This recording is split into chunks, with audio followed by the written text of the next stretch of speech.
नमस्कार मित्रों, पीसीए हिंदी ज्ञान में आपका हार्दिक अभिनंदन व स्वागत है। मित्रों, एक बार फिर से हम राष्ट्रपति का बहुत ही बेहतरीन वीडियो आपके सामने लेकर आए हैं।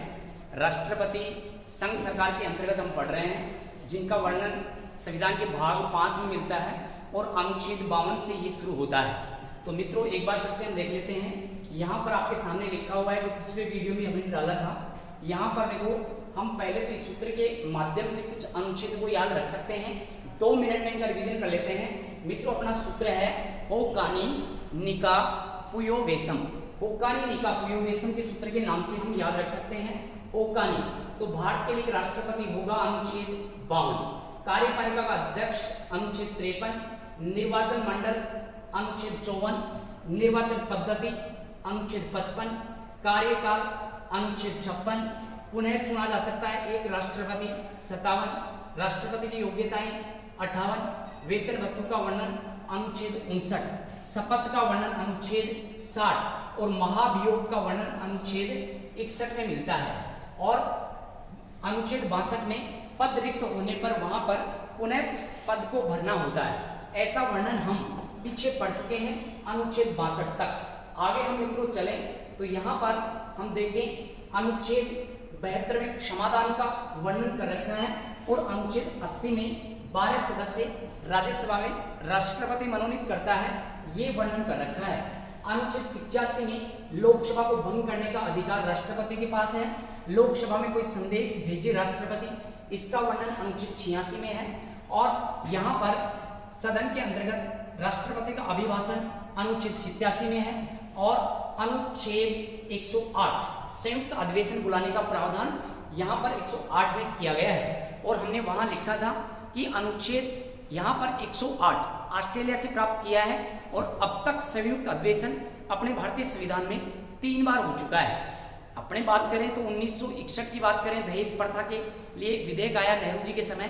फिर बैंकिंग विधेयक आया 1978 और इसी के अंतर्गत सन 2002 में यहाँ पर हम बात करें तो आतंकवाद निरोधक अधिनियम आया अटल बिहारी वाजपेयी के समय। इसके बाद में हम आगे बढ़ते हैं तो यहाँ पर आपके सामने लिखा हुआ है मित्रों 110 अनुच्छेद 110 में यहाँ पर मित्रों धन विधेयक का वर्णन मिलता है। 109 में धन विधेयक की प्रक्रिया दे रखी है, परिभाषा दे रखी है। और 110 में धन विधेयक की प्रक्रिया दे रखी है। 109 में परिभाषा धन विधेयक और 110 में धन विधेयक की यहाँ पर प्रक्रिया दे रखी है। धन विधेयक राष्ट्रपति की अनुमति के बाद में यहाँ पर लोकसभा में प्रस्तुत किया जाता है। तो ये वर्णन अनुच्छेद 110 करता है। यहाँ पर मित्रों आपके सामने लिखा हुआ है अनुच्छेद 111। यहाँ पर 111 में 1 लिखे हुए हैं और 3 ही प्रकार के वीटो पावर अपने राष्ट्रपति के पास होते हैं। तीनों के तीनों आपके समूह लिखे हुए हैं। तो यहाँ पर मित्रों राष्ट्रपति को पास वीटो पावर का जो अधिकार होता है, ये वर्णन अनुच्छेद 111 करता है। यहाँ पर वीटो पावर 3 प्रकार से प्रस्तुत हो सकता है। निरपेक्ष का मतलब होता है यहाँ पर अनुमति नहीं देते, राष्ट्रपति किसी विधेयक पर अनुमति नहीं देते तो उसको निरपेक्ष यहाँ पर वीटो पावर कहा जाता है। और इसका प्रयोग करने वाले पहली बार डॉक्टर राजेंद्र प्रसाद ने किया था। 1954 में पेप्सु विधेयक आया और उस पर निरपेक्ष यहाँ पर वीटो पावर का प्रयोग किया किसने मित्रों? राजेंद्र प्रसाद ने। निलंबकारी वीटो के अंतर्गत कोई विधेयक आए तो राष्ट्रपति उसको पुनः संसद में भेज सकता है, उसको निलंबकारी वीटो कहा जाता है। और फिर अगर फिर से वो विधेयक आ जाता है तो वहां पर राष्ट्रपति हस्ताक्षर करने के लिए बाध्य होता है। तो ये वर्णन कर रखा है मित्रों निलंबकारी वीटो के अंतर्गत। और इसी के अंतर्गत हम चले आगे तो यहाँ पर वीटो पावर दे रखा है। और वीटो पावर के अंतर्गत हम बात करें तो इसमें कोई भी प्रतिक्रिया राष्ट्रपति करता नहीं है और उस विधेयक को अपने पॉकेट में रख लेता है। इसी कारण इसका नाम है पॉकेट वीटो। और इस पॉकेट वीटो का प्रयोग करने वाले पहले राष्ट्रपति ज्ञानी जैल सिंह हो गए, जिन्होंने 1986 में डाक विधेयक को अपने पॉकेट में रख लिया था। तो इस प्रकार से हम देखें तो यहाँ पर राष्ट्रपति 3 प्रकार से अपने वीटो पावर का प्रयोग कर सकता है। फिर मित्रों हम इसी कड़ी में आगे बढ़े तो आपके सम्मुख लिखा हुआ है अनुच्छेद 112 लिखा है। 12 में वार्षिक याद रखें, वार्षिक। तो मतलब सीधा सा ये है कि जो वार्षिक वित्तीय विवरण होता है उसको लोकसभा में प्रस्तुत करता है कौन मित्रों? राष्ट्रपति। और वार्षिक वित्तीय विवरण का वर्णन अनुच्छेद कौन सा करता है? 112 करता है। फिर हम चलते हैं अनुच्छेद 123 और ये अपने लिए अति महत्वपूर्ण अनुच्छेद रहने वाला है। अनुच्छेद 123 में अध्यादेश का वर्णन किया गया है। मित्रों, अगर हम बात करें तो पहली बार वाइसराय को अध्यादेश जारी करने का अधिकार 1861 के अधिनियम में दिया गया था। और उसके बाद में आगे चलते हैं तो यहाँ पर अध्यादेश का प्रयोग करने वाले, सर्वाधिक बार प्रयोग करने वाले भारत के राष्ट्रपति कौन थे? तो फखरुद्दीन अली अहमद थे, जो मुस्लिम दूसरे राष्ट्रपति और पद पर रहते उनकी मृत्यु हुई थी। इसी के दौरान हम चले आगे तो अध्यादेश की जो वैधता होती है, वैधता के अंतर्गत हम देखें तो सत्र शुरू होने के बाद में ये 6 सप्ताह या 42 दिन तक इसकी वैधता होती है। जो कई बार एग्जाम में प्रश्न पूछा जाता है कि अध्यादेश जारी होता है तो ये 6 सप्ताह बोल सकते हैं या हम 42 दिन कह सकते हैं। अध्यादेश का ये समय हो गया। इसी के दौरान हम आगे बढ़े मित्रों, तो यहाँ पर राष्ट्रपति के पास यहाँ पर आपातकाल का कुछ अधिकार दे रखा है। आपातकाल के जो वर्णित अनुच्छेद हैं 352, 356 और 307, ऐसे मुख्यतः ये 3 अनुच्छेद आपातकाल के अंतर्गत कार्य करते हैं।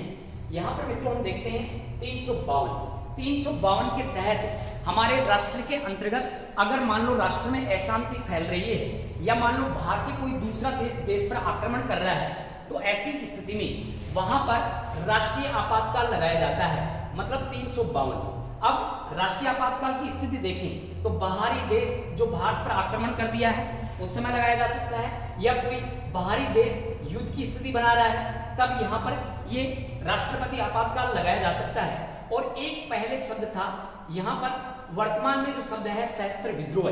सशस्त्र विद्रोह होने पर भी राष्ट्रपति शासन लागू हो सकता है, राष्ट्रीय आपातकाल लागू हो सकता है। मित्रों, ये जो सशस्त्र विद्रोह शब्द आप लोग देख रहे हैं, ये सशस्त्र विद्रोह शब्द 44वें संशोधन 1978 में जोड़ा गया था।